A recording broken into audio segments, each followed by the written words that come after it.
oleh PT Bank apa atau kalau Jarum itu menanam pohon trembesi di sepanjang jalur dari ujung barat Pulau Jawa sampai ujung timur Pulau Jawa dengan tujuan untuk menyerap zat CO2 gitu. Nah, ketika planet itu lestari, apa yang terjadi? Masyarakatnya juga akan makmur sejahtera. Perusahaan juga punya kewajiban untuk mensejahterakan warga yang berada di sekitar lokasi pabrik mereka.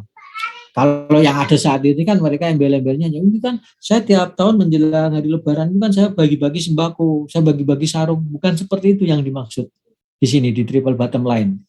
Di triple bottom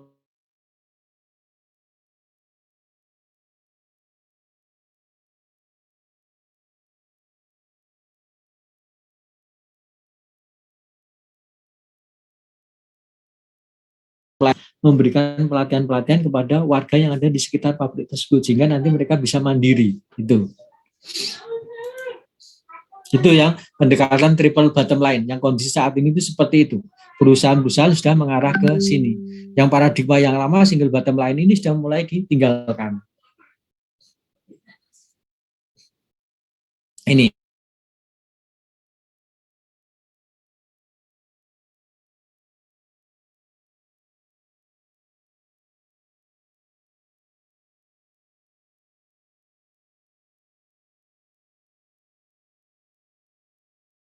baik supaya keuntungan perusahaan dari tahun ke tahun meningkat. Itu paradigma yang lama. Tapi paradigma yang baru enggak.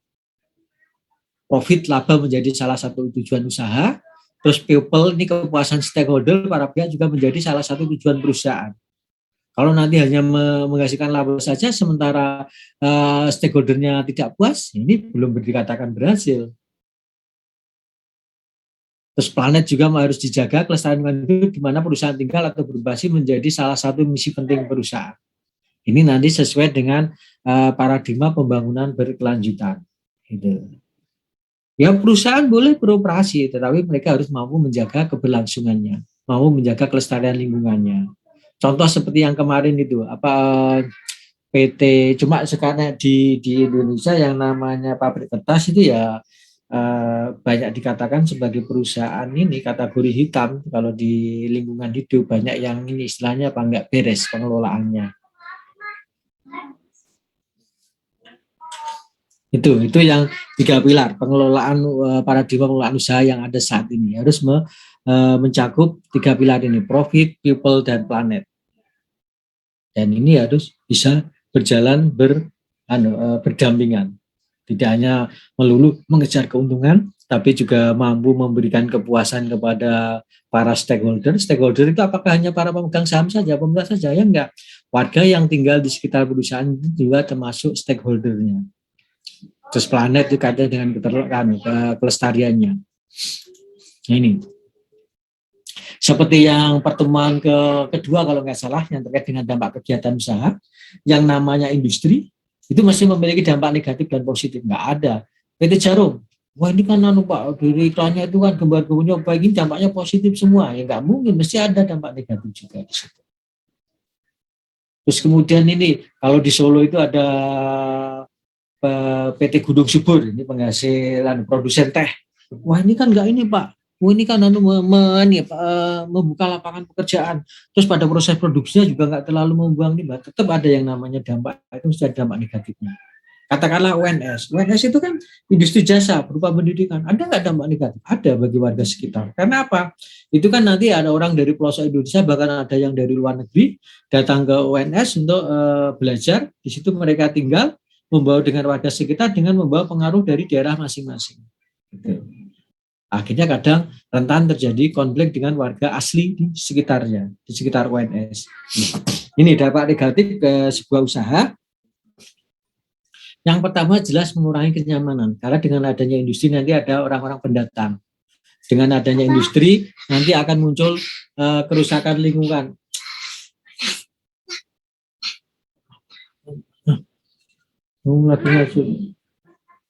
Terus kemudian masalah aspek pencemaran lingkungan.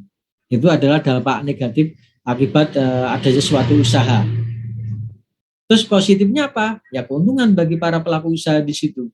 untung bagi para pemilik perusahaan, terus kemudian memberikan keuntungan kepada warga sekitar yang membuat usaha yang mendukung keberadaan industri tersebut. Contoh misalnya ada bukanya lapangan kerja, ada yang para warga bekerja di tempat tersebut. Terus kemudian ada juga yang mendirikan warung makan, mendirikan kos-kosan, mendirikan jasa penitipan anak, mendirikan jasa laundry. Itu keuntungan ekonominya. Terus ada penyerapan tenaga kerja jelas bagi pemerintah. Nanti ada peningkatan pendapatan asli daerah.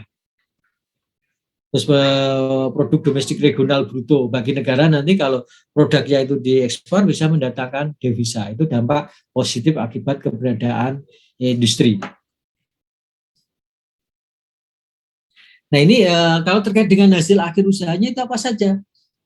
Itu kan yang namanya diagram sistem produksi itu kan ada input, output, dan input, proses dan output. Nah prosesnya itu adalah aktivitas yang berada di dalam pabriknya itu. Inputnya apa? Nah inputnya di sini ada money, method, material, mesin, dan market. Ditambah lagi nanti satu itu adalah information. Berarti manusia, uang, metode itu cara kerja, material bahan baku, mesin yang dioperasikan, market itu pasar. Nggak ada yang namanya pabrik itu berproduksi tapi dia nggak punya pasar, nggak mungkin. Ngapain saya harus memproduksi tapi tadi nggak bisa menjual, nanti nggak ada yang beli. Makanya di situ untuk sekarang itu nanti di mata kuliah PTI kalian juga semester ini dapat itu selain money, method, material, mesin, market ditambah satu informasi. Jadi nanti akan diproses di dalam pabrik ini dengan menggunakan teknik produksi. Terus nanti hasilnya apa ya berupa produk akhir yang diinginkan, produk akhir yang diharapkan. Contoh, kalau produknya spare part sepeda motor, ya produk akhirnya spare part sepeda motor, bukan bukan furniture. Demikian juga untuk furniture. Furniture mau bikin apa produknya? Kalau lemari ya produk akhirnya diinginkan ya lemari, bukan kursi, bukan meja, bukan tempat tidur. Itu. Makanya di sini selain ada produk akhir yang diharapkan, juga ada produk akhir yang tidak diharapkan. Keluarannya berupa bukan produk, yaitu berupa limbah di situ. Itu di setiap aktivitas produksi, selain menghasilkan produk yang diinginkan, dia juga menghasilkan produk yang tidak diinginkan berupa limbah. Nah ini bagaimana limbah tersebut? Apakah langsung dibuang ke lingkungan atau diproses dulu? Nah, bagi para pengusaha itu kadang mereka berpikir kalau untuk mengolah limbahnya ini kan invest bagi saya, ini nanti mengurangi keuntungan bagi perusahaan saya. Sudahlah, saya curi-curi aja. Nah, kayak kemarin itu yang pengusaha alkohol yang dari daerah Polokarto, mereka membuang limbahnya itu malam hari dengan cara sembunyi-sembunyi, beberapa drum kemudian dibawa ke sungai terus dibuang. Akhirnya limbahnya itu masuk ke Bengawan Solo. Bengawan Solo menjadi tercemar. Itu mereka nggak mau mengolah limbahnya karena alasannya ya macam-macam itu, tapi yang utama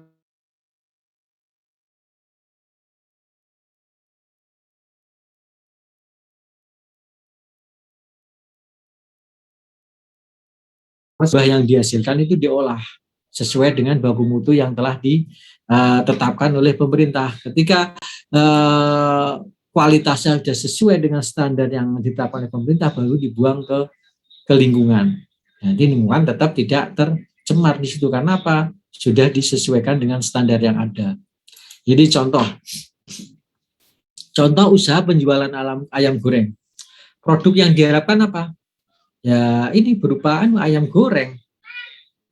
Nggak mungkin produk yang diharapkan itu misalnya apa kemoceng, kan nggak mungkin. Nah, ini produk yang tidak diharapkan itu bisa ayam goreng rusak, ada bulu ayam, potongan kuku, paruh, dan lain-lain. Ada air limbah cucian, air limbah bumbu, kupasan bumbu, minyak goreng bekas, sersa lalapan, asap dan panas, dan lain-lain. Misalnya ayam goreng Wong Solo. Produk yang diharapkan ya ayam goreng. Produk yang tidak diharapkan ya ada ceceran minyak bekas, terus kemudian air limbah cucian, dan lain sebagainya. Itu produk yang tidak diharapkan. Itu terus itu mau dikemanakan? Nah, itu yang menjadi PR di konsep produksi bersih. Limbah-limbah ini mau diapakan? Contoh misalnya katakanlah yang bulu ayam. Bulu ayamnya mau diapakan? Apakah dibakar atau dibuang? Jadi di daerah saya itu kan ada usaha pemotongan ayam potong. Itu mereka membuang limbahnya itu langsung ke selokan irigasi itu kalau pas musim kemarau itu baunya menyengat sekali. Itu. Nah, ini kan sebenarnya dari mulai bulu ayam, potongan kuku itu kan bisa dijadikan bahan baku untuk kerajinan. Itu salah satu contohnya. Terus produksi besi sendiri ini ada beberapa definisi. Kalau dari UNEP ini tahun 94, ini adalah strategi pencegahan dampak lingkungan terpadu yang ditetapkan secara terus-menerus, baik pada proses, bisa juga pada produk, bisa juga pada jasa, untuk meningkatkan efisiensi secara keseluruhan dan mengurangi risiko terhadap manusia maupun lingkungan. Kalau Bapedal, ini Badan Pengendalian Dampak Lingkungan, adalah strategi pengelolaan lingkungan yang preventif dan ditetapkan secara terus-menerus pada proses produksi, serta daur hidup produk dan jasa untuk meningkatkan ekoefisiensi dengan tujuan mengurangi risiko terhadap manusia dan lingkungan. Nah, ini kalau yang UNEP itu dia tidak secara spesifik menjelaskan aktivitas preventifnya, tapi pokoknya di sini ada pencegahan dampak lingkungan yang dilakukan secara terus-menerus. Jadi sama UNEP sama Bapedal itu ada kata secara terus-menerus. Tetapi yang Bapedal ini lebih spesifik pengelolaan lingkungan yang preventif. Ya, berarti kalau Bapedal ini dia mencegah. Tetapi kalau yang UNEP bisa mencegah, bisa juga ini pada saat sudah terjadi limbah baru ditangani. Itu kalau pendekatannya ada definisi dari UNEP. Tapi kalau Bapedal dia lebih menekankan pada usaha preventifnya. Kalau Kementerian Lingkungan Hidup, ini strategi pengelolaan lingkungan yang bersifat preventif, terpadu, dan diterapkan secara terus-menerus pada setiap kegiatan, mulai dari hulu ke hilir yang terkait dengan proses produksi, produk dan jasa untuk meningkatkan efisiensi penggunaan sumber daya alam, mencegah terjadinya pencemaran lingkungan, dan mengurangi risiko terhadap kesehatan dan keselamatan manusia serta kerusakan lingkungan. Ini lebih detail lagi dari Kementerian Lingkungan Hidup ini, definisi produksi bersih itu. Yaitu mulai dari hulu sampai hilir. Termasuk juga nanti kalau yang KLH itu ketika produknya itu sudah tidak bisa dipakai, itu mau diapakan? Contoh misalnya produsen spring bed. Produsen spring bed ini kalau dia menerapkan konsep produksi bersih, dia juga harus bertanggung jawab. Ketika spring bed itu tidak bisa dipakai, itu mau diapakan?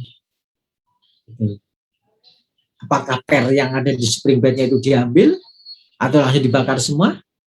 Nah, ini sebenarnya tanggung jawab dari produsennya. Dia harus ketika melakukan desain atau membuat desain juga harus memikirkan tahapan daur ulangnya. Kira-kira produk saya ini nanti kalau sudah tidak layak digunakan itu mau diapakan, mau dikemanakan. Contoh kalau di luar negeri sana untuk produsen otomotif itu yang namanya mobil itu kan ada masa pakainya. Mungkin setelah 6 tahun mobil itu dituakan. Nanti komponen-komponen masih bisa dipakai diambil seperti motor bautnya diambil semua. Nah, ini dipakai untuk proses produksi selanjutnya. Itu.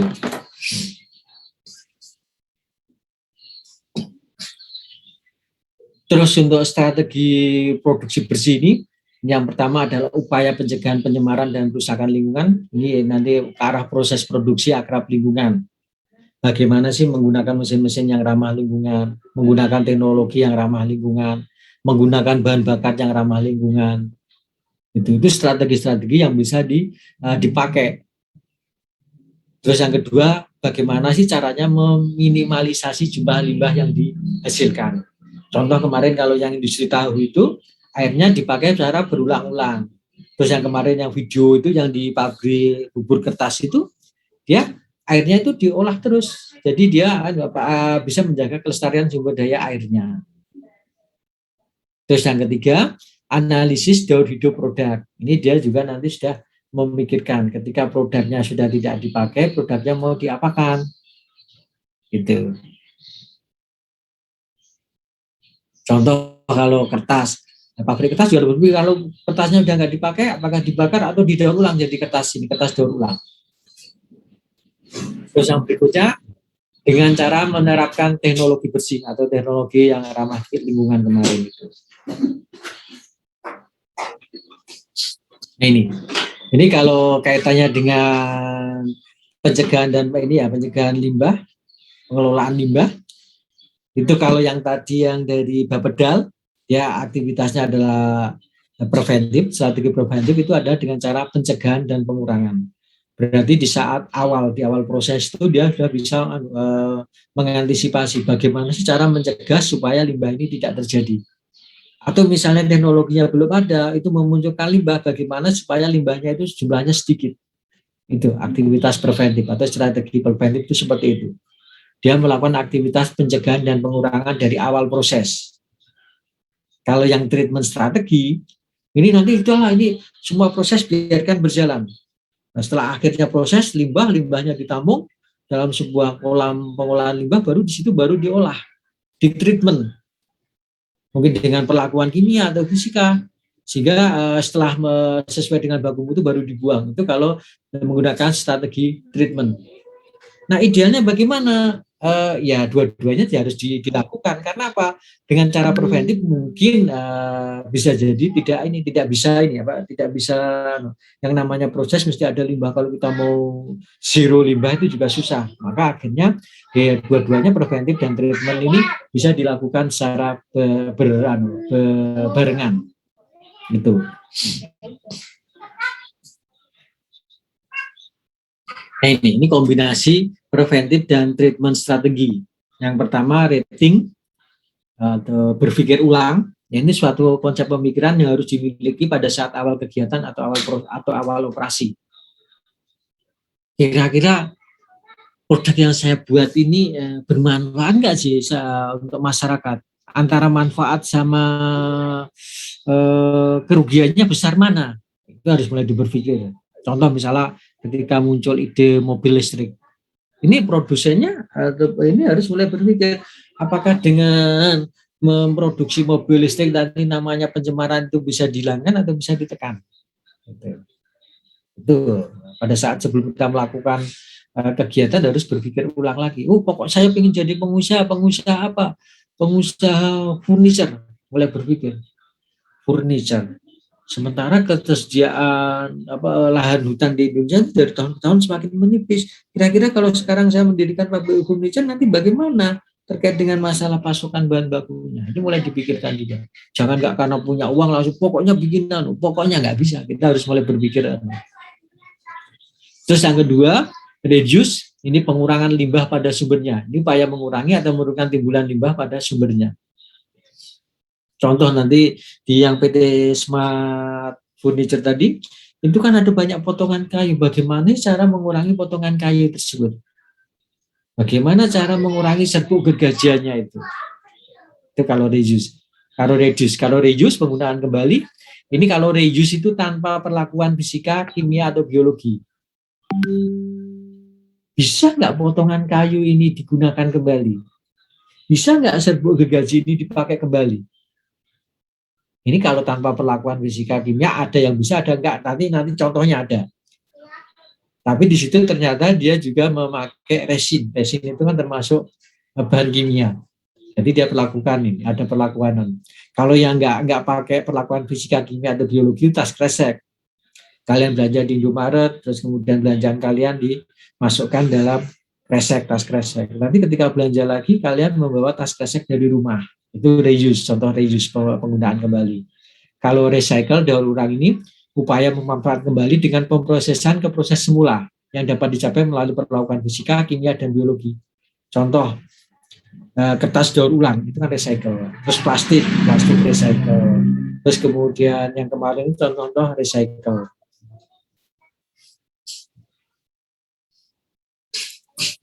Terus recovery, ambil ulang, ini upaya memisahkan suatu bahan atau energi dari suatu limbah untuk kemudian dikembalikan ke dalam proses produksi dengan atau tanpa perlakuan fisika, kimia, dan biologi. Biasanya untuk recovery ini ranahnya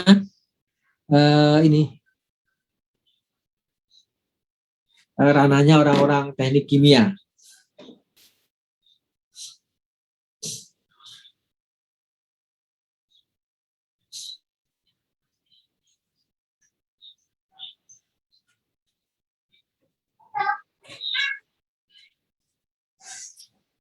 Terus yang berikutnya pengolahan limbah.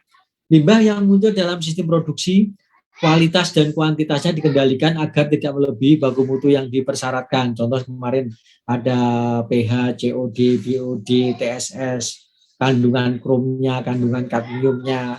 Itu nanti tolong coba searching aja, dicari baku mutu limbah limbah cair, itu ada untuk industri tekstil, terus untuk industri yang lain ada semua. Terus pembuangan limbah, upaya terakhir yakni membuang limbah yang seharusnya diupayakan aman bagi manusia dan lingkungan. Contoh kemarin itu yang PT apa itu yang mengolah bahan bahan berbahaya beracun itu bahan kimia bahan B3 itu yang di Bogor itu.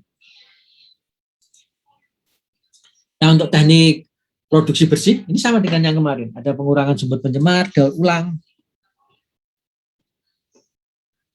Ini sama persis dengan yang kemarin. Nah ini perubahan bahan baku dilakukan dengan cara apa? Mengurangi atau menghilangkan bahan baku yang mengandung bahan berbahaya dan beracun seperti logam berat dari zat warna pelarut. Bagaimana caranya? Bisa nggak bahan B3-nya itu diganti dengan bahan yang ramah lingkungan?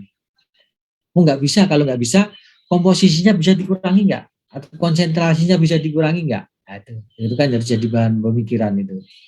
Terus yang kedua, menggunakan bahan baku kualitas baik dan murni untuk menghindari kontaminan dalam proses. Nah, biasanya kalau bahan baku kualitasnya rendah, supaya kualitasnya itu jadi lebih bagus, itu mesti ada penambahan zat-zat tertentu. Nah, penambahan zat-zat tertentu itu yang kadang ini menimbulkan risiko terjadinya pencemaran. Itu yang perubahan bahan baku. Terus yang kedua, dengan tata cara operasi dan tata kelola yang baik. Nah ini kalau yang bicara ke yang kedua ini ranahnya anak TI, ranahnya anak teknik industri, yaitu bagaimana sih mencegah kehilangan bahan baku, produk maupun energi dari pemborosan dan tercecer. Ini ada yang namanya nanti materi mengenai lean manufacturing. Itu nanti di situ kita akan diajari bagaimana menghilangkan pemborosan, menghilangkan waste di situ. Nanti ada 7 waste, mulai dari motion, inventory, terus kemudian gerakan, waktu tunggu, itu masuk tata cara operasi dan tata kelola yang baik. Terus yang kedua, penanganan material dengan baik. Ini nanti ada yang namanya manual material handling, itu kalau kaitan aktivitas membawanya, atau kalau dikaitkan dengan materialnya itu nanti di manajemen persediaan di gudangnya bagaimana sih mengelola persediaan yang ada di gudang. Terus yang ketiga, jadwal produksi yang baik dan koordinasi pengelolaan limbah. Bagaimana nanti kita mengatur penjadwalannya, bagaimana nanti kita mengelola limbahnya. Gitu. Terus yang berikutnya, pemisahan limbah menurut jenisnya. Berarti limbah yang dihasilkan itu mulai dipilah-pilah. Karena apa? Kalau dicampur itu nanti sulit untuk dilakukan ini pengolahannya. Terus yang berikutnya, mengembangkan manajemen perawatan sehingga mengurangi kehilangan akibat kerusakan. Manajemen perawatan itu nanti ada yang namanya ya manajemen perawatan, mata kuliah pilihan kalau nggak salah. Itu bagi yang suka hitung-hitungan statistik itu cocok untuk mengambil mata kuliah manajemen perawatan.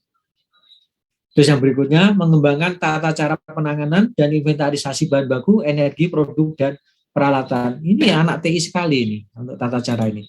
Terus yang penggunaan kembali, ini contoh menggunakan kembali sisa air proses, air pendingin, dan material lain di dalam pabrik. Contoh, katakanlah misalnya ada sebuah hotel. Kita masing-masing kamar kan mesti ada AC-nya, ada pendinginnya. Itu kan ada sisa air pendingin itu kan mesti akan dari AC itu akan menetes air. Itu kalau dikumpulkan dalam sehari semalam bisa dapat berapa liter itu, berapa puluh liter atau berapa ratus liter. Katakanlah untuk hotel yang bintang 5 yang tingkat huniannya itu sangat tinggi sekali. Nah, selama ini air itu diapakan? Bahkan sekarang ini kalau di Jakarta sudah mulai dikembangkan ya di gedung-gedung yang bertingkat itu. Air limbah dari kamar mandi itu dipakai untuk menyiram taman. Itu. Bahkan dengan perlakuan khusus, air limbahnya itu diolah dengan sedikit treatment itu nanti bisa dipakai untuk mencuci mobil para karyawannya atau mencuci mobil para bosnya yang ada di sana. Nah, ini kan mengurangi pemakaian air di situ. Terus mengambil kembali bahan buangan sebagai energi. Contoh yang saya ceritakan yang kemarin itu, panas knalpot ditangkap kemudian dijadikan sebagai bahan ini pemanas ini untuk makanan. Gitu. Terus menciptakan kegunaan limbah sebagai produk lain, sebagai produk yang dapat dimanfaatkan oleh pihak luar. Contoh nanti ada yang memanfaatkan ini potongan kayu menjadi papan dinding atau dinding papan. Yang mengerjakan perusahaan furniture bukan orang lain. Bahkan yang di Jogja itu dia membeli potongan kayu itu satu pickup itu harganya hanya 300.000. Nanti dari harga 300.000 itu dia katanya bilangnya bisa menghasilkan puluhan juta. Berapa keuntungannya lipat berapa ratus kali itu. Itu yang penggunaan kembali. Terus untuk perubahan teknologi ini mengubah tata letak, itu nanti ada mata kuliah perencanaan tata letak fasilitas. Kemudian perpipaan, ini perbaikan aliran proses dan meningkatkan efisiensi. Nanti kalau semakin panjang pipanya, itu kan nanti ada energi yang hilang akan semakin banyak di situ. Terus memperbaiki kondisi proses sehingga meningkatkan kualitas produk dan mengurangi jumlah limbah. Perubahan produk, mengubah formulasi produk untuk mengurangi dampak lingkungan pada waktu digunakan oleh konsumen. Contoh untuk menggabungkan dua komponen, itu kan bisa pakai paku, bisa pakai dilem. Tapi kadang ada yang udah dilem masih dipaku lagi, alasannya biar kuat. Ini kan sebenarnya pemborosan. Tapi kalau orang yang zaman dulu itu untuk merakit dua komponen itu nggak pakai paku, tapi cuma pakai pasak. Ini dari sisi aspek lingkungan aman. Paku ada logam di situ, karena ini berkarat. Lem dari bahan kimia, ini nggak dia pakai pasak. Nah, ini orang-orang zaman dulu kan sebenarnya mereka visioner, berpikir jauh ke depan. Dulu ketika mereka membangun rumah itu nggak ada yang pakai paku, mungkin pakai tali atau pakai pasak, hanya itu saja. Kekuatannya sama aja dengan yang dipaku. Mungkin malah lebih kuat yang dipasak, pakai pasak itu. Apakah mereka lulusan perguruan tinggi? Enggak, bahkan mereka buta huruf, nggak sekolah. Itu tukang kayu zaman dulu yang di desa-desa itu nggak ada yang sekolah, tapi mereka berpikirnya udah jauh ke depan. Mereka nggak kenal produksi bersih itu apa, nggak tahu. Gitu. Terus yang berikutnya, merancang produk sedemikian rupa sehingga mudah didaur ulang. Contoh seperti tadi, ketika kursi-kursi nggak dipakai itu nanti apa dijadikan kayu bakar. Atau misalnya kursinya itu ada komponen logamnya, nanti komponen logamnya mau diapakan? Bisa dipakai lagi. Kalau zaman saya kecil itu kan kursi yang dari menjalin itu ketika rusak ya ganti menjalinnya saja. Ini yang rangkanya masih bisa dipakai lagi gitu. Nah, berarti kan kalau ini sebenarnya kan orang zaman dulu kalau dibandingkan dengan kita lebih pandai mereka. Mereka sudah tahu bagaimana sih nanti ketika kursi ini sudah tidak dipakai ada yang rusak apa ya tinggal diganti saja itu anyamannya. Gitu. Sekarang kan nggak bisa dipakai ya dibuang aja di tempat sampah. Nanti tempat sampah jadi masalah lagi. Terus yang berikutnya mengurangi kemasan yang tidak perlu. Seperti tadi yang di PT Smart Furniture tadi. Itu cara mengemasnya sampai berapa kali itu? Ada berapa untuk pengemasannya? Bisa nggak itu disederhanakan? Contoh yang sekarang ini kan untuk makanan itu kan sudah mulai dulu itu untuk bungkus tempe pakainya daun pisang, daun jati. Terus kemudian ganti nggak efisien, pakai plastik, nggak padat, pakai yang kertas minyak. Sekarang kembali lagi, pakai daun pisang atau pakai daun jati. Itu. Terus untuk pewarna makanan yang dulu tuh pakai pewarna buatan, terus sekarang kembali lagi pakai pewarna alami, daun suji, daun pandan, itu kan bisa dipakai untuk pewarna makanan. Ini. Nanti kalau ini ada juga yang menggunakan tata kelola yang apik atau good housekeeping. Ini ranahnya anak TI. Kalau pengelolaan bahan kimia itu menggunakan, kalau nanti di situ prosesnya itu banyak menggunakan bahan kimia, ya berarti nanti perlakuannya adalah dengan chemical management. Nah, fokus good housekeeping dan chemical management ini sama-sama pengen meningkatkan produktivitas. Bagaimana sih dengan menata pabrik ini, misalnya dengan menerapkan 5S, tapi ujungnya bisa meningkatkan produktivitas, termasuk juga bagaimana mengelola bahan kimia. Terus fokusnya bisa juga ke arah penghematan biaya, penurunan terhadap dampak yang diakibatkan oleh aktivitas pabrik terhadap lingkungan, peningkatan prosedur organisasi dan keselamatan di tempat kerja. Itu fokus good housekeeping dan chemical management.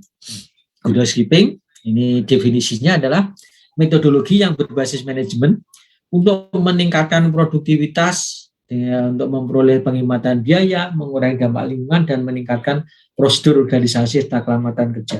Contoh yang paling sederhana good housekeeping nanti adalah implementasi 5S, Sairi, Seiton, itu dan seterusnya. Orang menganggap implementasi 5S kan gampang, ya asal dia nggak pernah menerapkan ini. Kalau benar-benar mau menerapkan secara serius itu udah merupakan tugas yang sangat berat sekali. Karena itu nanti di S yang terakhir itu kan ada terkait dengan masalah mengubah perilaku. Itu yang susah. Alliance Chemical Management ini upaya peningkatan pengelolaan bahan kimia agar dapat diperoleh pengurangan biaya, peningkatan kesehatan dan keselamatan pekerja, mengurangi dampak negatif ke lingkungan dan meningkatkan daya saing. Ini tata kelola yang apik dan good housekeeping. Tujuannya di situ yang pertama ada efisiensi ekonomi. Efisiensi ekonomi akan dicapai dengan cara apa? Ya, dengan penghematan biaya dan peningkatan produktivitas. Seperti tadi, bagaimana sih menghemat pemakaian bahan baku? Bagaimana sih meminimalkan limbah? Kalau limbahnya sedikit kan nanti pengelolaan limbahnya kan juga lebih murah. Ujungnya apa? Dari situ akan memunculkan penghematan biaya. Terus tata kelola yang apik tadi, misalnya penata layout pabriknya, layout mesinnya, yang harusnya antar mesin itu didekatkan, tapi kondisi saat ini itu jauh. Nanti biaya itu dihitung per meter gerakan. Semakin jauh jarak antar mesin, biaya yang dikeluarkan semakin mahal. Tetapi dengan menempatkan mesin dengan mesin itu jaraknya sesuai perhitungan dan tidak terlalu jauh, itu kan terjadi penghematan di situ. Waktunya juga akan menjadi lebih cepat. Ujungnya apa? Nanti waktu yang terbuang menjadi bisa diminimalkan, sehingga waktunya bisa menjadi waktu yang produktif semua. Terus yang berikutnya, berkurangnya, ini kalau itu yang efisiensi ekonomi, kalau yang kaitannya dengan kinerja lingkungan itu kaitannya dengan berkurangnya limbah padat, emisi udara, dan efluen, ini zat pencemar. Karena tata kelola yang apik ini atau good housekeeping ini, itu ada, nanti kita juga ada yang ini, bagaimana sih cara kita mengurangi limbah. Kalau yang pembelajaran organisasi, ini peningkatan kemampuan dalam penerapan. Good housekeeping ini ketika mau diimplementasikan itu perlu ada timnya. Nanti bagaimana sih kita mengatur tim dan mengatur orang-orang terlibat ini supaya ini bisa bekerja dalam tim atau bekerja dalam organisasi. Nanti ada kemampuan komunikasi, kemampuan manajerial di situ. Berarti di situ masuk kategori ke arah pembelajaran organisasi. Itu keuntungan tata kelola yang apik bagi perusahaan. Nah, langkah-langkahnya kalau yang good housekeeping, yang pertama ini tidak semua harus diikutin ya, langkahnya A, B, C enggak. Bisa salah satu atau apa. Misal rasionalisasi pemakaian bahan baku, air, dan input energi. Terus bisa pengurangan kerugian bahan input akan mengurangi biaya operasional. Terus yang kedua, bisa mengurangi volume dan atau toksisitas limbah cair serta emisi. Pemakaian kembali dan atau daur ulang secara maksimal atas input utama dan bahan kemasan. Kemudian meningkatkan kondisi kerja dan keselamatan kerja di perusahaan. Nah, kenapa kondisi kerja dan keselamatan kerja di perusahaan bisa meningkat? Ini kan kaitannya dengan penataan tempat kerja kita. Misalnya, yang semula itu lantainya itu kotor, banyak ceceran minyak atau oli, itu sekarang dibersihkan. Nanti pekerja tidak akan terpleset lagi. Terus kemudian material yang berserakan itu sudah ditempatkan pada tempatnya masing-masing. Ini supaya apa? Mencegah karyawan tersandung. Itu kan kalau semua tempatnya sudah baik ya otomatis nanti K3-nya juga meningkat di situ. Terus yang berikutnya peningkatan kinerja organisasi. Nah, yang harus diingat juga prinsip atau langkah-langkah good housekeeping ini yang pertama tidak ada biaya, no cost. Seandainya ada biaya harus low cost, no cost, low cost. Ini prinsip GHK itu seperti good housekeeping itu. Kalau mau implementasi GHK tapi costnya tinggi, ya bukan GHK lagi kalau seperti itu. Di sini yang diakui sebagai prinsip good housekeeping itu yang pertama itu tidak ada biaya. Kalau seandainya ada biaya, biayanya harus seminimal mungkin, low cost di situ. Kalau yang langkah-langkah chemical management, pengelolaannya, yang pertama mengetahui semua bahan kimia yang ada. Ini jangan salah, nanti kalau kalian di pabrik kimia apa-apa itu kadang ada drum-drum itu yang untuk sebagai kemasan bahan kimia, di situ itu labelnya dihilangkan. Saya nggak tahu tujuannya apa. Apakah biar para pekerjanya tidak protes? Misalnya kalau takut kalau nanti di situ ada labelnya terus kemudian pekerjanya baca, mereka ketika disuruh kerja nggak mau nolak karena tahu itu banyak bahan berbahaya. Apakah apa seperti itu? Makanya di situ di pengelolaan chemical management ini langkah yang benar adalah ya semua pekerja harus mengetahui semua bahan kimia yang ada di pabrik tersebut. Terus menentukan jumlah yang hilang, terbuang, terkontaminasi dan kadaluarsa. Jangan sampai nanti bahan yang sudah expired masih dipakai dalam proses produksi. Ini nanti bisa meracuni orang. Terus kita yang namanya bahan kimia itu inventarisnya juga harus detail. Takutnya apa? Nanti itu dia ambil orang disalahgunakan. Contoh misalnya bahan kimia yang kalau dicampur bisa meledak. Ini kan berbahaya. Makanya di situ harus di manajemennya harus ini menentukan jumlah yang hilang, terbuang, terkontaminasi dan kadaluarsa. Terus yang ketiga, menerapkan langkah-langkah penggunaan bahan kimia yang efisien dan aman, kemudian mengidentifikasi situasi dan kondisi timbulnya, terus berikutnya monitoring pelaksanaannya. Nah, faktor pendorong video skipping yang pertama ya kembali lagi ke komitmen manajemen puncak. Kalau manajemen puncaknya tidak punya komitmen, susah. Tapi kalau komitmen dari puncak, dari atasan sudah ada komitmen, itu nanti implementasi di lapangan lebih mudah lagi. Karena apa? Manajemen puncak itu punya power untuk menekan karyawan. Tetapi kalau nggak ada komitmen dari manajemen puncak, ini asalnya dari bottom up, dari karyawan, ya apa karyawan nggak bisa menekan. Karyawan nggak bisa menekan atasannya. Terus yang kedua, analisis stakeholder, di situ ada pemerintah, konsumen, karyawan, LSM, masyarakat internasional, pengecer, distributor, pemasok, kontraktor, dan sebagainya ini. Jadi jika semua stakeholder juga ini, misalnya mendukung. Contoh misalnya katakanlah, kenapa sih eco-labeling di luar negeri itu jalan sehingga produsen furniture di Indonesia itu harus taat terhadap sertifikat eco-labeling. Ya ini karena kaitannya dengan kelestarian lingkungan. Di sana masyarakatnya sudah sadar, LSM-nya sudah sadar, terus kemudian pemerintah juga mendukung. Sehingga ketika produk furniture Indonesia mau diekspor ke luar negeri, ya harus menyertakan sertifikat eco-labeling. Nggak punya sertifikat, ya jangan dijual ke sana. Gitu. Terus ada keterlibatan karyawan jelas karena mereka yang melakukan proses produksi di perusahaan tersebut, ya mereka harus tahu dan mereka juga harus terlibat. Yang berikutnya bagaimana sih cara mengkomunikasikan itu ke karyawan di semua tingkatan. Yang nggak boleh lupa harus ada pengukuran kinerja. Kita ingin tahu setelah diterapkan good housekeeping ini 2 bulan, 3 bulan lagi kondisinya seperti apa? Ada perubahan nggak dibandingkan dengan kondisi awal? Kalau nggak ada, berarti gagal. Atau kalau tidak dilakukan pengukuran, ya nanti kita nggak tahu hasilnya kayak apa. Makanya di situ harus ada pengukuran kinerja. Makanya tugas akhir atau skripsi yang ngambil tema 5S atau good housekeeping ini, salah satu kendalanya adalah di pengukuran kinerjanya. Kalau pemilik perusahaan nggak apa-apa, itu nggak apa-apa mas atau mbak itu tempatnya dipindah-pindah dibersihkan. Terus nanti dipotret, ini loh Pak setelah menerapkan 5S, setelah menerapkan good housekeeping, kondisi perusahaan jadi bersih kayak gini, dibandingkan dengan foto yang awal kayak gini, kotor, tidak teratur, sekarang jadi teratur. Tapi dia lupa ada dua S terakhir. 2S terakhir itu kaitannya dengan kedisiplinan dan iya kedisiplinan itu. 1S terakhir. Bisa bertahan berapa lama? Bisa nggak ada jaminan nggak 1 bulan, 2 bulan, 3 bulan kemudian itu kondisi pabriknya masih bersih seperti itu, masih teratur seperti itu. Nih, makanya di faktor yang paling berat itu di pengukuran kinerjanya ini. Untuk faktor penghambatnya, ini dari internal, yang namanya manusia itu susah untuk diajak berubah. Dia sudah nyaman merasa nyaman di kondisi yang saat ini. Kalau ada perubahan mereka selalu menolak, meskipun perubahan itu sebenarnya menguntungkan bagi mereka. Tetapi yang memang manusia itu sifat dasarnya itu menolak kalau mau diajak untuk berubah, meskipun itu untuk kebaikan. Terus yang kedua, kurangnya informasi tentang produksi bersih. Ini manajemen puncak mau menerapkan good housekeeping. Tapi karyawan level bawah, apa sih good housekeeping itu? Apa sih 5S itu? Memang percuma juga, karena informasi yang nggak sampai ke bawah. Terus yang berikutnya faktor finansial, ini jelas untuk menerapkan good housekeeping itu juga butuh biaya.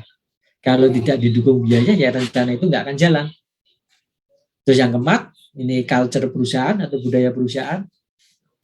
Biasanya ya perusahaan-perusahaan yang asalnya dari Jepang itu lebih mudah untuk menerapkan good housekeeping ini. Karena karakternya di sana kan orang jadi bersih, terus kemudian apa, ada kejujuran, ada kedisiplinan. Ini kalau dibandingkan dengan culture pekerja di Indonesia kan perbedaannya antara langit dan bumi. Itu faktor itu yang internal. Kalau yang eksternal, rendahnya penegakan regulasi lingkungan. Ini kembali lagi, kalau ada perusahaan membangun limbahnya ke lingkungan, apa yang terjadi? Nggak diapa-apakan, hanya diperingatkan. Kasih waktu setahun memperbaiki, tahun depan nggak ada tindakan, buang lagi. Itu terjadi terus menerus. Terus bisa juga terlalu ketat regulasi lingkungan atau pemerintahnya itu sangat ketat menerapkan aturan. Ujung-ujungnya apa? Perusahaan nggak mau berproduksi, pengusahanya juga ngapain sih mau berusaha, apa aturan sangat ketat ini, nggak ini boleh nggak, ini apa mau gini nggak boleh, mau itu juga nggak boleh. Ya sudahlah, saya nggak mau usaha, beres gitu. Kan terlalu ketat. Terus rendahnya kepedulian masyarakat terhadap lingkungan. Ini ya kembali lagi ke LSM, kemudian masyarakat ini harus selalu peduli dengan kondisi di lingkungan sekitarnya. Misalnya ada pabrik yang membuang limbahnya, ya harus berani melaporkan, harus berani menegur, jangan hanya dibiarkan. Terus berikutnya rendahnya insentif lingkungan. Ini, misalnya bagi perusahaan yang mengolah limbahnya dengan benar, tidak mencemari lingkungan, itu dapat insentif misalnya pengurangan pajak, kemungkinan banyak pengusaha yang melakukannya. Tapi ternyata dari pihak pemerintah nggak ada, hanya sekedar himbauan. Kalau melanggar hanya diperingatkan, tapi kalau melakukan juga nggak dikasih apa-apa, nggak ada insentif. Kalau sekarang ini ada program proper dari Kementerian Lingkungan Hidup, itu hanya semacam penghargaan saja. Ya mungkin bagi pemerintah, bagi perusahaan yang besar kayak PT Semen, Indosemen, terus kemudian PLN apa-apa itu, untuk sekedar penghargaan saja mungkin sudah cukup bagi mereka. Tapi ada perusahaan-perusahaan yang murni swasta, mungkin mereka mengharapkan insentif yang lain, mungkin berupa keringanan pajak. Nah, manfaat produksi bersih ini, yang pertama sebagai pedoman perbaikan produk dan proses. Itu karena yang produksi bersih itu kan continuous improvement, perbaikan yang terus menerus. Ini di situ nanti akan digunakan untuk selalu melakukan perbaikan. Terus penggunaan sumber daya alam dan energi yang lebih efektif serta efisien, mengurangi atau mencegah terbentuknya bahan penyemar dan atau limbah, mengurangi terjadinya risiko terhadap kesehatan manusia dan lingkungan, mendorong pengembangan teknologi pengurangan limbah serta teknologi bersih yang ramah lingkungan, menghindari biaya pemulihan lingkungan karena biaya pemulihan lingkungan sangat mahal. Contoh, sekarang ini kalau di luar Jawa itu yang dulu bekas tambang timah yang di lokasi Laskar Pelangi itu kan di sana itu banyak danau-danau itu bekas galian itu. Selama ini setelah timahnya habis, sudah PT timahnya pergi aja. Harusnya itu kan dikenakan biaya itu. Sebelum menambang di sana, mereka harus memberikan deposit, nyetor deposit ke pemerintah daerah setempat. Ketika mereka sudah selesai menambang, ya depositnya itu digunakan untuk memulihkan kondisi lingkungan yang ada di sana. Kan banyak kasus itu sekarang di Indonesia itu. Yang pertambangan emas itu menggunakan merkuri. Itu kan merusak lingkungan. Nah, ini langsung ditinggal pergi. Terus meningkatkan daya saing produk melalui penggunaan teknologi baru, perbaikan teknologi, meningkatkan efisiensi dalam proses produksi sehingga mengurangi biaya pengolahan limbah. Ini teori mengenai produksi bersih. Ya, seperti janji saya tadi, saya akan memperlihatkan video pemanfaatan limbah kayu.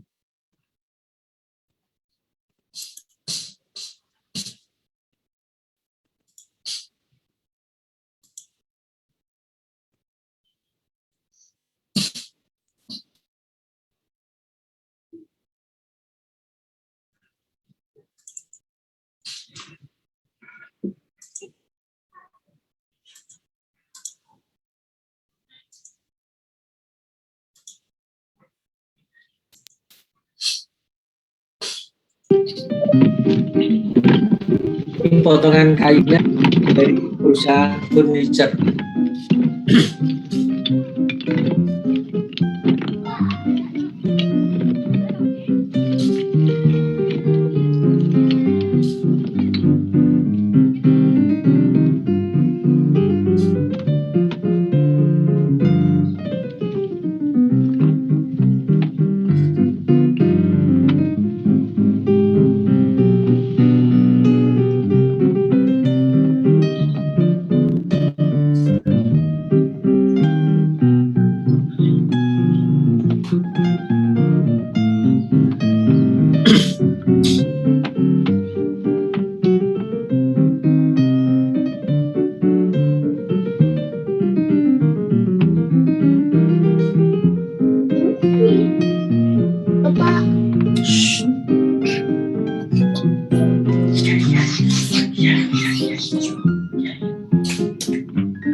Nah ini dia menggunakan resin.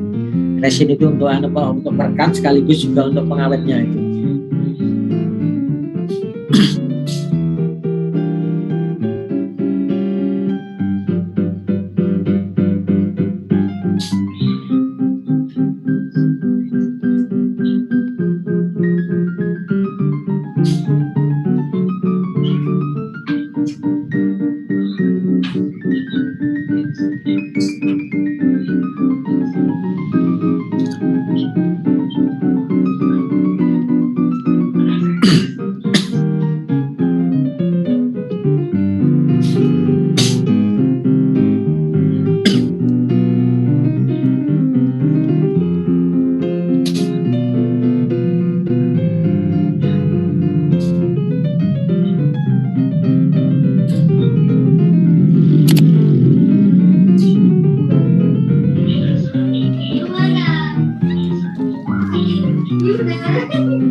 Setelah kering baru dihaluskan.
Nah, kuncinya di sini kan hanya butuh orang yang mampu melihat peluang dari sisi teknologinya sederhana. Mungkin malah nggak ada teknologi lagi.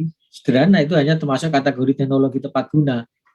Dia melihat peluangnya, di sekitarnya mungkin banyak industri furniture, terus kemudian dia melihat bahwa potongan kayu itu selama ini hanya dibakar atau dibuang, terus sama orang tersebut mulai berpikir, wah ini bagus kayaknya kalau dibuat jadi papan dinding. Akhirnya dia memanfaatkan potongan-potongan kayu tadi, gitu, menjadi produk papan kayu ini. Harganya yang jelas lebih mahal.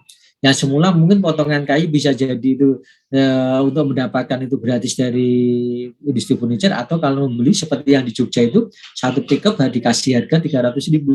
Tetapi ketika jadi hasil kerajinan, jadi produk kerajinan, harganya jadi puluhan juta.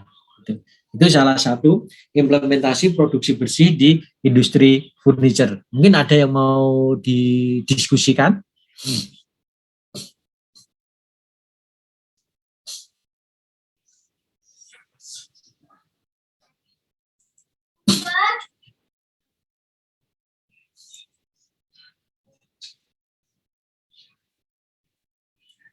Jesse Nur, ada pertanyaan? Belum ada, Prof. Permisi, Prof. Saya izin bertanya. Ya. Tapi bukan yang video tentang good housekeeping. Kan tadi dikatakan kalau good housekeeping itu no cost atau low cost. Namun tadi juga di slide yang faktor penghambat ada masalah tentang finansial, yang artinya berarti untuk penerapan good housekeeping itu diperlukan biaya. Pertanyaan saya, apakah ada yang penerapan good housekeeping yang benar-benar tidak membutuhkan biaya, Prof? Terima kasih. Ya, itu kan biasanya kalau menerapkan sesuatu, kalau kita mengharapkan tidak ada biaya itu susah. Tapi kan di situ sudah ada kriteria. Seandainya tidak bisa nol biaya, ya misalnya kalau ada biaya pun biayanya yang minimal. Contoh seperti mau menerapkan 5S. Menerapkan 5S itu kan sebenarnya kan biayanya itu kan nggak terlalu besar. Itu kan lebih ke arah bagaimana sih mengubah budaya kerja dari pekerjanya. Budaya kerja itu kan nggak bisa langsung kamu kalau mau berubah nanti tak kasih, kan nggak seperti itu kan dia udah input tugas dia sebagai pekerja di perusahaan tersebut. Itu biayanya sebenarnya misalnya ada pun itu mungkin hanya sekedar biaya pada saat pembentukan tim itu untuk rapat, hanya itu saja. Atau termasuk juga misalnya nanti memberikan penghargaan kepada departemen apa yang menjadi juaranya, kemudian dikasih kayak semacam hadiah gitu saja. Itu Aulia. Terima kasih. Ya, contoh yang di video itu tadi kan itu kan ada kan biayanya itu kan paling hanya untuk membeli resinnya saja. Gitu. Tetapi nanti pembelian resin itu dibandingkan dengan harga jual papannya itu kan perbandingannya kecil sekali, harga papannya lebih mahal. Gitu. Keuntungannya juga udah sangat tinggi sekali. Itu. Permisi Pak, mau tanya. Ya. Sebagaimana tadi yang Bapak setelkan di video tadi, jikalau memang masyarakat banyak yang tahu tentang cara membuat kayu seperti itu, bukannya nanti kayu itu makin banyak diminati ya Pak ya? Ya, ini selama yang harus diubah kan gini, selama ini kan orang selalu berpikir kalau biasanya kalau orangnya tinggal di Jawa Tengah ya, terutama Jawa Tengah yang di desa-desa itu, kalau membangun rumah ya harusnya dari kayu jati, gitu, kayu jati hutan. Di pikiran mereka seperti itu, padahal kan banyak kayu yang kualitasnya tidak kalah dengan kayu jati hutan tadi. Itu. Seperti kayu Kalimantan, itu kan bisa dimanfaatkan juga. Nah ini kan sebenarnya untuk konsep yang seperti ini kan selama industri furniture-nya masih beroperasi, dia bisa melakukan usaha itu. Makanya sekarang ini kan industri furniture pun dituntut untuk mengembangkan teknologi terkait dengan bahan bakunya itu. Bisa nggak bahan bakunya itu diambilkan dari komposit? Contoh yang di praktikum PPTI itu, di kita teknik industri UNS sudah mencoba mengembangkan komposit untuk bahan baku kursi. Di situ itu salah satu kompositnya itu kan campuran dari kertas koran sama apa lagi itu, dikasih dengan resin. Terus kemudian ada pengujian, itu ternyata kekuatannya juga nggak kalah dengan kayu biasa. Termasuk juga kan sekarang yang orang-orang pertanian itu mengembangkan varietas baru seperti jabon itu, jati kebon apa-apa itu yang kualitasnya mendekati kayu jati tapi masa panennya lebih cepat. Termasuk juga nanti sebenarnya ada video itu yang kaitannya dengan pembuatan papan kayu dari bambu. Kalau selama ini di Indonesia kan dindingnya itu hanya bambu, kemudian di apa itu dianyam itu kan yang jadi tipis itu, ini enggak, bambu dipotong-potong dijadikan kayu, dijadikan papan kayu, dikasih resin apa-apa kekuatannya sama dengan kayu. Gitu. Itu Mufli. Gini Pak, apa namanya, yang ingin saya tanyakan adalah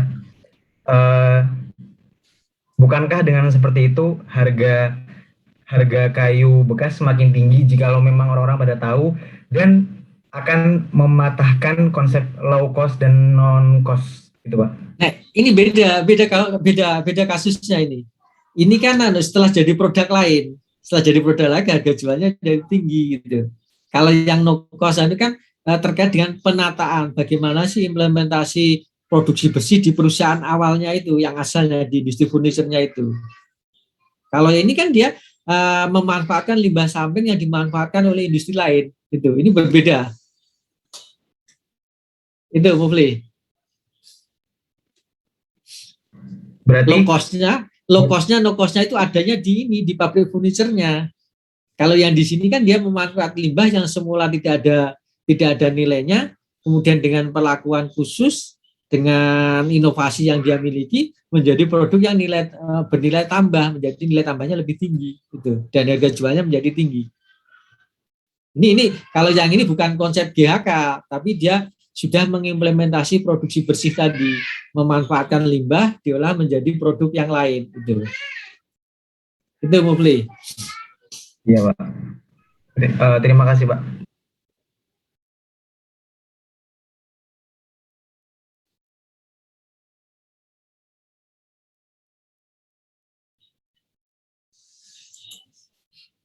Ada lagi, ini ada 104 mahasiswa loh. Ya. Permisi Bapak, saya mau tanya.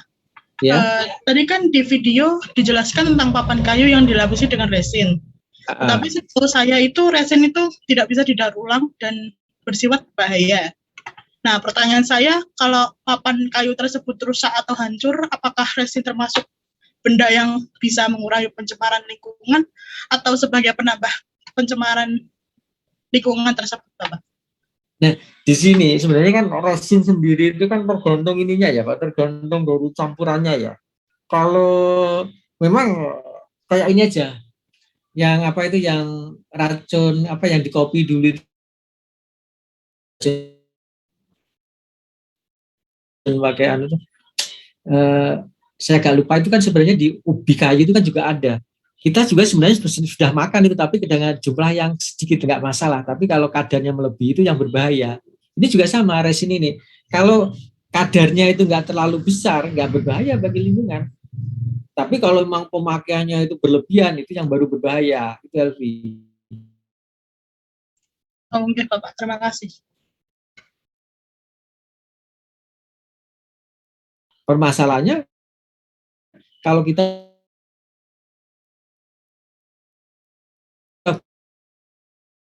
benar-benar tidak mau menggunakan atau harus bebas dari bahan kimia, itu susah. Di udara aja yang kita hidup itu sebenarnya kan bukan udara yang bersih.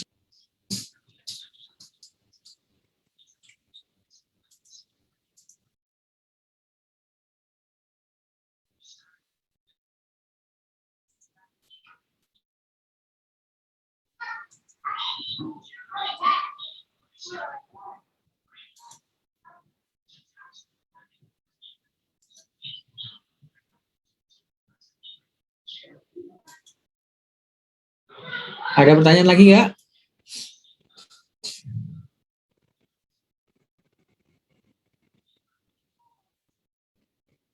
Naya Karafa?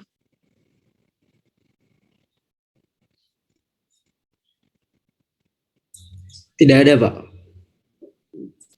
Ini kalau yang ada yang dari Bali, di sana udah jam 9:30 ya. Kalau yang dari Sulawesi itu juga sama ya, setengah 10.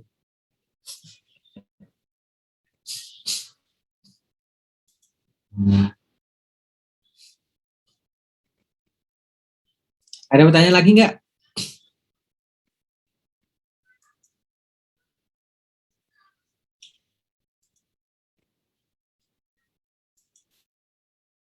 Pak, izin bertanya, Pak.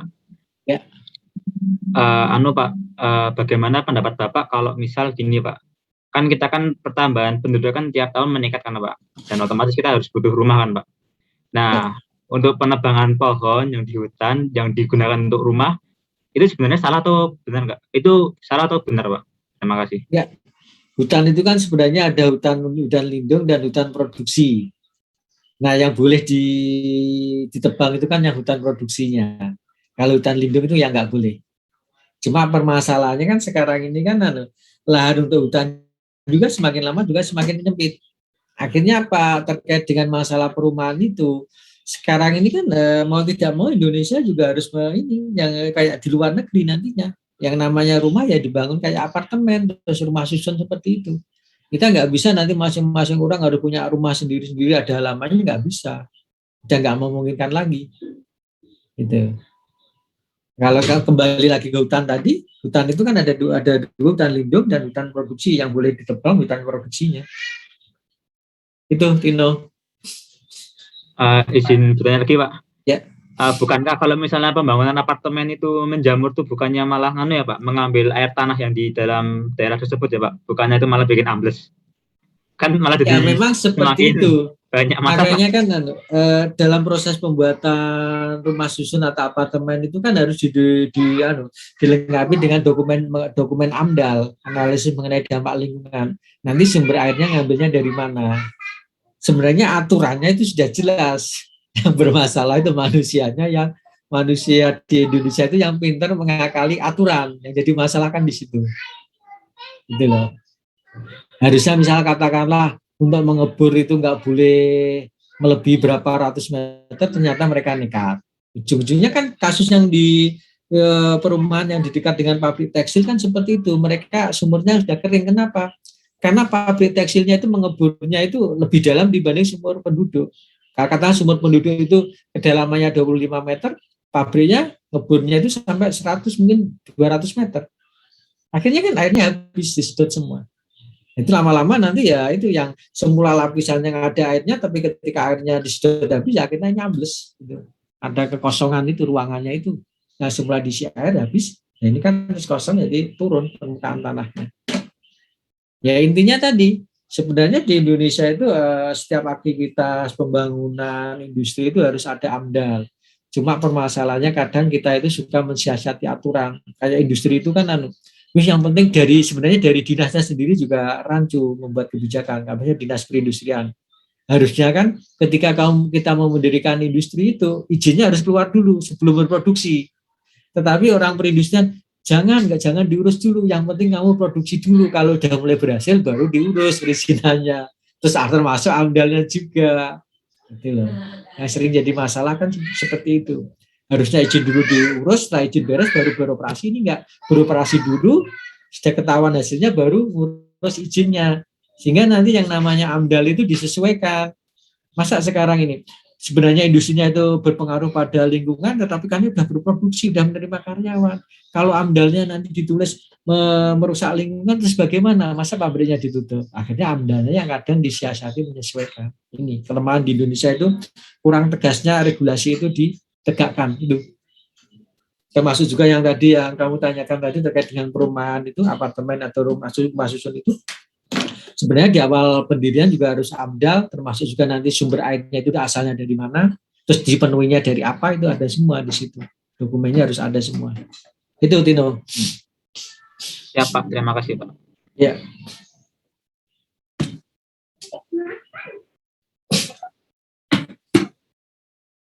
Ada lagi?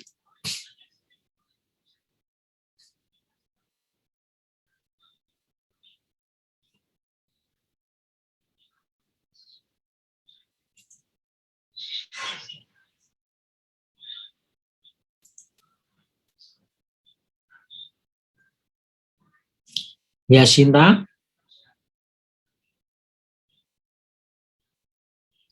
Belum ada, Pak.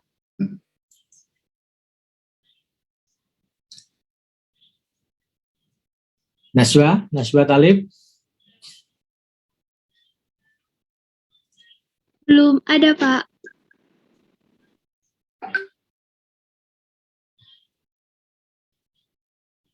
Wisnu.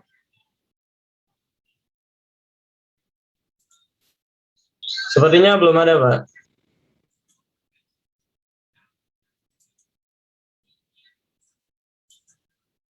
Oke, kalau sudah tidak ada pertanyaan, kuliah malam ini saya akhiri. Dan selamat malam.